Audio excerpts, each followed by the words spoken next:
안녕하세요. 부동산을 보는 눈 리얼아이 박감사입니다. 요즘 분위기 많이 바뀌었죠? 대출 규제에서 시작된 심리적인 변화가 크게 느껴지는 시즌입니다. 채권 금리도 굉장히 올라가고 있고 사람들의 심리도 많이 변화하고 있어요. 그렇지만 분양은 여전히 핫하죠. 미분양이라는 단어 우리 다 지금 잊어버리고 있는데 오늘은 그 잊고 있는 이야기를 한번 해보려고 합니다. 심각하게 미분양이 쌓여 있었고 이런 부분들을 해소하기 위해서 대출 규제를 완화시키고 빚내서 집 사라 했던 그런 시기를 거쳐서 지금에 이르게 된 건데, 미분양 문제 우리나라의 금융위기로까지 이어질 수 있을 정도로 심각한 상황이었기 때문에 정부 차원에서 대책을 마련했습니다. 입주 예정자들이 입주도 못하고 또 상대적으로 기반이 취약한 이금융권이나 하도급 업체가 동반부실화될 수 있는 상황이었기 때문에, 그래서 주택발 경제 공황이 일어날 수도 있다는 위기감에서 정부 차원에서 대책을 마련을 했습니다. 건설업체들이 자금난을 못 이겨서 무더기로 부도날 상황이 이루어지니까 나라가 나서서 사줬어요. 4만 가구 규모의 미분양을 공공에서 매입하는 정책을 발표를 했습니다. 이게 2010년도의 일이죠. 부동산 시장의 정점을 지나고 급격하게 경기가 꺾였는데 이미 짓고 있는 집들 어떻게 할 수가 없었죠. 이들이 지어놨지만 팔리지 않은 집들 때문에 건설사들이 자금난에 시달렸고 이걸 정부가 매입해주는 방안을 택했습니다. 워낙 건설업이 차지하는 비중이 많다 보니까 경제적 파장을 고려해서 대책을 마련을 했고, 대신에 매입가는 분양 가격의 절반에 밑도는 금액으로 사들이는 방법을 취했습니다.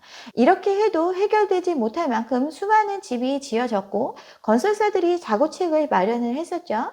분양을 포기하고 전세를 놨습니다. 살아보고 결정하세요 마케팅이 이때 횡행을 했는데, 준공후 팔리지 않는 미분양 단지들에서 돈을 일부라도 회수하기 위해서 대부분 직접 임대를 놓았습니다. 전세 분양이라는 생소한 마케팅을 했어요.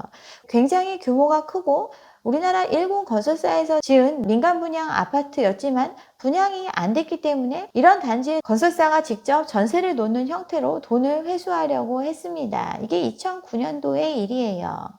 근데 그렇게 해도 이미 지어진 집들, 팔리지 않는 집들 해결할 방법이 없었죠. 중공업 미분양 리스크가 계속해서 올라갔고 그래서 대책을 마련을 했던 건데, 가장 큰 문제, 돈을 구할 길이 없는 거죠. 그동안 사업하기 위해서 빌려 쓴 돈을 팔아서 갚아야 되는데 팔리지가 않으니까 그 리스크가 기업을 압박을 했습니다. 근데 이러한 아파트들 전부 다 주택 호황기에 지었던 아파트들입니다. 호황일 때 분양했던 아파트가 3년이 지나서 공사가 끝나서 준공을 하려고 하는데 경기가 꺾이니까 분양받았던 거 포기하고 쌓여있는 물량이 너무나 많아서 그게 큰 부담으로 작용을 했습니다. 대부분의 건설사들 아파트 준공을 위해서는 공사비가 필요하고 PF를 일으켜서 충당을 했는데 건물이 지어지고 나면 이 돈을 갚아야 합니다. 근데 팔리지가 않으니까 갚을 길이 없었어요. PF 45조 만기가 한 해 동안 도래를 했는데 이걸 감당하지 못하는 건설사들이 줄줄이 도산하는 상황이 왔습니다. 성원건설이 이때 무너졌죠. 건설사가 이렇게 줄줄이 무너질 위기가 되니까 정부가 나서서 매입하는 정책을 펴게 된 거였어요.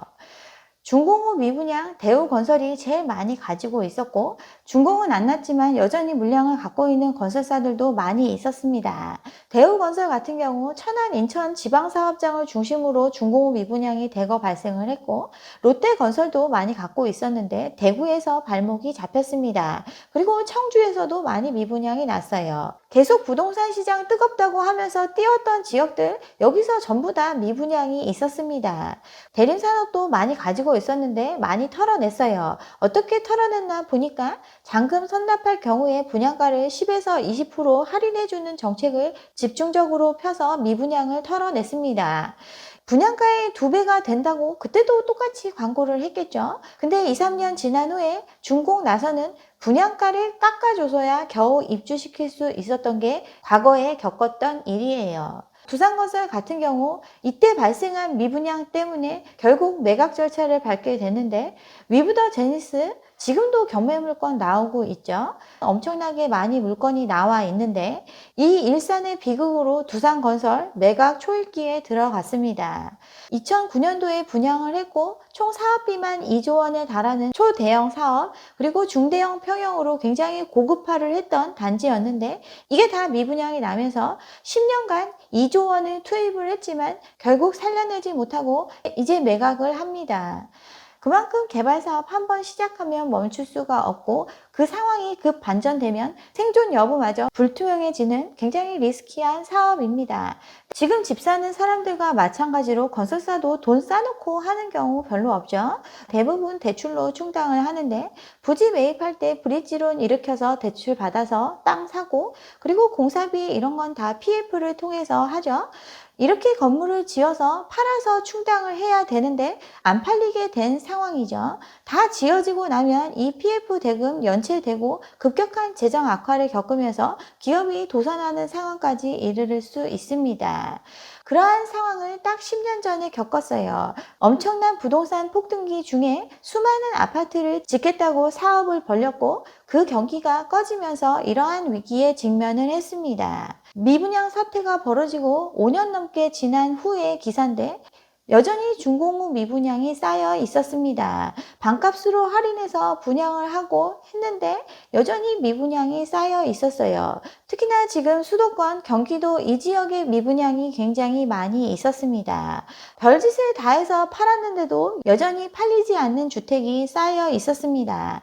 이때 빚내서 집사라 하면서 대출 규제 풀어주고 사람들한테 집사라고 독려를 했던 시기죠. 그렇게 해서 8년 만에 2만 채에 달하던 미분양 주택 수가 1만 채로 절반 정도로 줄일 수 있었습니다. 그렇지만 여전히 미분양은 쌓여 있었어요. 8년 넘게 이어진 부동산 불황에 깎아주고 정부가 사주고 정부가 국민들한테 빚내서 집사라고 독려해가지고 그렇게 해도 장기간 이어져 왔던 부동산 침체였습니다. 빚내서 집사라 하면서 대출 여력이 확대가 되고 그러면서 차차 부동산 불황을 벗어날 수 있었습니다. 현재 그 상황이 길어져서 이제는 그 미분양이 언제 있었는지 기억조차 못할 정도로 과열된 시장입니다. 더 큰 부채를 통해서 시장을 띄워왔어요. 지금 분양하기만 하면 완판이죠. 미분양 물량을 털어냈던 그 시점보다 2배 가까이 오른 분양가인데도 사람들이 싸다고 하면서 빚내서 집을 샀습니다. 팔기만 하면 다 팔리는 시장이었어요. 위기에 처했던 건설사들은 지금 위기가 언제 있었냐 할 정도로 흑자를 내고 있습니다. 대우건설 특히나 그렇죠. 어마어마한 양의 집들이 팔렸고 지금도 열심히 짓고 있는 상황입니다. 지금도 열심히 짓고 있고 열심히 또 분양을 하고 있죠. 2, 3년 전에 분양했던 물량들 이제 입주 시기가 도래를 했고 그러한 집들 지금 돈을 못 내고 있어요. 분양가 대비해서 2배나 올랐다는 시세를 갖고 있는데 그 절반밖에 안 되는 집값을 낼 수 없는 게 현실입니다. 대출이 안 돼서 그렇죠. 잔금대출 한도 분양가의 70%로 제한하고 또 한도뿐 아니라 심사를 강화해서 대출이 점점 어려워지고 있습니다. 1금융권에서 대출 받는 건 거의 불가능한 상황이 됐죠. 그런데 이런 기조는 계속 이어질 가능성이 높죠. 신한은행이 모범생으로 분류가 되는데 여기 같은 경우 그런 집단 대출을 거의 취급을 안 했습니다. 또 금리도 다른 은행보다 높게 해서 쓰려면 쓰고 말려면 말라 이런 식으로 했죠. 그렇게 관리를 한 덕분에 지금 다른 은행과는 달리 대출이 잠기는 사태는 막았는데 대부분의 은행들이 신한은행 전략을 따라갈 거로 예상하고 있습니다. 바젤3가 도입이 되면서 가계대출의 여력은 더 줄여야 하는 상황이고 이미 늘어날 대로 늘어난 가계부채 상황이기 때문에 대출의 총량 규제는 계속될 수밖에 없습니다. 올해 7% 얘기했었는데 내년에는 4, 5% 정도로 대출의 총량이 더 조여질 예정이죠. 이미 분양받은 주택들 지금 지어지고 있는데 이들에 대해서 돈 빌리는 게 어려워짐을 뜻합니다. 빌리기도 갚기도 지금 첩첩산중이죠. 빌리는 거 이렇게 어려워지고 있고 금리는 계속 오르고 있습니다. 금리가 올라간다는 뜻, 돈 빌리는 값이 올라감을 의미합니다. 주담대 같은 경우 대부분 코픽스에 연동해가지고 결정이 되는데 자금 조달 비용 지수 금리가 지금 최고치를 기록하고 있죠. 국채 금리가 올라가면서 조달 금리도 올라가고 있고 물가가 예상보다 빨리 올라가고 있으니까 이러한 메커니즘에 따라서 시장 금리는 더 오를 수밖에 없는 상황입니다. 더 오를 수밖에 없는 상황입니다. 연초에 2%대 썼었는데 지금 연말에 5%대 예상하고 있죠. 근데 이 금리는 국제 상황에 따라서 더 빨리 올라갈 위기에 처해 있습니다. 미국 국채금리 상승에 달러가 강세고 코스피가 약세를 보이고 있죠. 미국이 긴축을 한다는 의미, 금리를 올리고 미국으로 돈이 회수됨을 의미하죠. 우리나라에서 돈이 빠져나감을 뜻합니다. 우리나라에는 더 돈이 궁해짐을 뜻하고 그러면 그럴수록 금리는 더 올라갈 수밖에 없어요. 은행의 대출금리에 대해서도 개입하기 어렵다는 입장을 밝혔죠. 속도 조절이 필요하다고 국회에서 아무리 지적해도 이게 방법이 없어요. 돈을 조달하는 금리가 올라가고 있는데 무슨 수로 이 금리를 조절할 수 있을까요? 또 이미 우리나라 부채 문제의 심각성 누구나 다 알고 있기 때문에 가계부채를 줄이면 줄이지 더 빌려가게 둘 수가 없는 상황입니다. 이러다 보니까 시장의 심리는 급냉하고 있습니다. 매매시장뿐만 아니라 전세시장까지 동반 침체에 빠졌죠. 대출도 규제하고 금리도 올라가고 또 그동안 세금 고지서 나온다 했었는데 종부세 고지서가 곧 나옵니다. 기준금리 인상도 예정되어 있고 대선도 앞두고 있으니까 거래 더 안 되죠. 거래 지금 굳이 하는 사람 없습니다. 이러다 보니까 2019년 3월 이후에 가장 낮은 거래량을 보이고 있고 10월도 비슷한 수준을 보일 걸로 예상하고 있습니다. 너무나 웃긴 게 팔려는 사람이 안 팔기 때문에 물건을 안 내놓기 때문에 거래가 없는 거라고 그렇게들 얘기했는데 내놓는 가격에 사주는 사람이 없습니다. 매매뿐 아니라 전세도 마찬가지입니다. 신축 비싸게 내놓으면 다 나가고 그 정도 돈 내고 살 현금 부자 많다고 그러더니 전세도 거래가 안 됩니다. 19년 4월 제가 핵겨울이 온다고 얘기했던 그 시기인데 그때 거래량 꺾이고 떨어질 시기였는데 그때랑 비슷한 상황이 왔습니다. 근데 19년도에는 분상제 하면 공급이 없어져서 매매가 오른다고 했고 임대차 3법 도입된다고 하니까 전셋값 더 오른다고 해서 그렇게 매매 전세 오른다 하면서 띄웠어요. 그리고 코로나라는 역대급 상황이 터지면서 막대한 유동성을 풀어내니까 사람들이 너도나도 부동산으로 뛰어들었습니다. 근데 지금도 같은 상황인가요? 그렇게 과열이 연장됐지만 이제 더 이상 연장시킬 호재가 없습니다. 오히려 금융 환경은 훨씬 더 안 좋아진 상황이죠. 근데 그 당시에 그렇게 오른다고 근거를 댔던 공급 부족 진짜 맞는지 다시 한번 돌아볼 필요가 있어요. 2016년도 보고서인데 중공업 미분양 위험에 대비해야 된다고 했습니다. 역대 최대 분양 물량을 그때도 쏟아내고 있었어요. 미분양이 쌓여 있었지만 멈출 수 없는 공급이죠. 계속 공급이 되니까 이 아파트들이 입주할 시점이 돼서는 공급 과잉을 두려워했습니다. 특히나 경기도권의 미분양을 걱정을 했었는데 2008년부터 쌓여있던 미분양이 2015년이 되어서야 절반으로 줄어든 상황이었는데 계속 또 공급이 이루어지고 있으니까 그게 돌아오는 시점에 큰 리스크로 큰 위협이 될 수 있다고 경고를 했었습니다. 특히나 상승이 전제되지 않으면 더 물량이 쌓일 수밖에 없다고 이거에 대비해야 된다고 그때 경고를 했었고 또 당시는 변동률 발표 문제를 반대의 효과 때문에 비판을 했습니다. 지금 시장의 펀더멘탈이 좋아지고 있는데 매주 집값이 떨어진다고 발표하니까 소비 심리에 영향을 미치고 있고 이렇게 주간 단위로 변동률 발표하는 거 좀 하지 말아야 된다고 이러한 문제를 지적했던 게 2016년도의 일입니다. 그때와 지금 달라진 거, 소득은 별반 달라진 게 없는데 중공업 미분양을 걱정했던 물량들이 기대와 다르게 전부 다 팔려 나갔습니다. 그 결과 가계 부채는 폭증을 했어요. 다 지어놔도 안 팔리는 상황을 걱정했지만 그런 걱정이 기우에 불과했고 사람들은 빚을 내서 기꺼이 사들였습니다. 왜? 오른다는 게 전제가 됐기 때문에 이렇게들 했었죠. 근데 이제 빚을 못 내는 상황이 됐고 생각했던 것처럼 계속 오를까에 대해서 사람들이 의구심을 갖게 됐습니다. 물량은 쌓여 있고 또 계속 지어지는 집들이 있으니까 이제 미분양도 시작이 되고 있죠.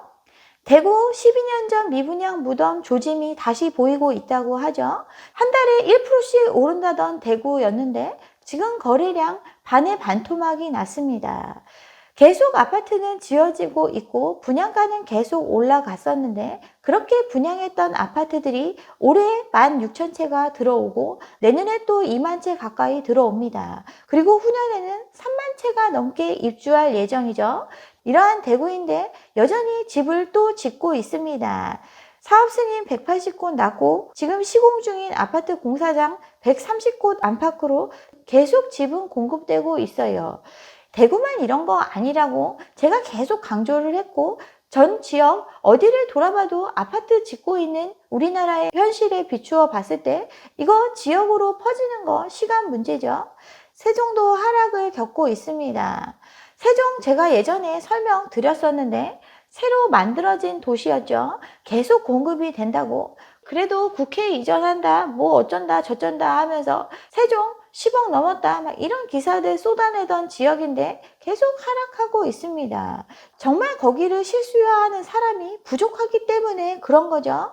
다시 반등할 호재가 있을까요? 서울은 안 떨어진다, 서울은 계속 오른다 막 이런 얘기 했는데 이제 서울의 아파트 시장도 꺾이고 있습니다. 팔려는 사람이 사려는 사람보다 많죠. KB에서 조사한 거 한 달 전에 96.9였던 매수 우위 지수가 64.9까지 떨어졌습니다. 아직 우리는 체감하지 못하고 있고 호황기를 겪고 있다고 생각을 하는데 그 호황기 이후에 찾아오는 시련의 시기는 굉장히 춥고 힘듭니다. 다시 반등할 수 있을까요? 출산율 0.84, 인구의 순감 시대로 접어든 우리나라입니다. 2016년에도 중공업 미분양을 걱정하고 공급 과잉을 우려했었는데 그 이후로 역대 최대 물량이 5년 이상 지속이 됐습니다.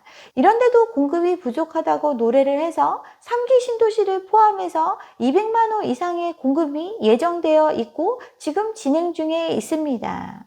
근데 이걸 사줄 수 있는 돈이 없죠. 초저금리 시대는 이제 끝이 나고 긴축의 시대로 가고 있습니다. 부채는 더 늘릴래야 늘릴 수 없을 만큼 가계부채 1위의 나라가 되어 있습니다. 여기에 계속 집값이 오른다는 종교와 같았던 심리마저도 얼어붙고 있는 상황입니다. 이제 더 이상 시장을 띄울 방법이 있을까요? 답은 나와 있습니다. 네. 여기까지 오늘 준비한 내용이고요.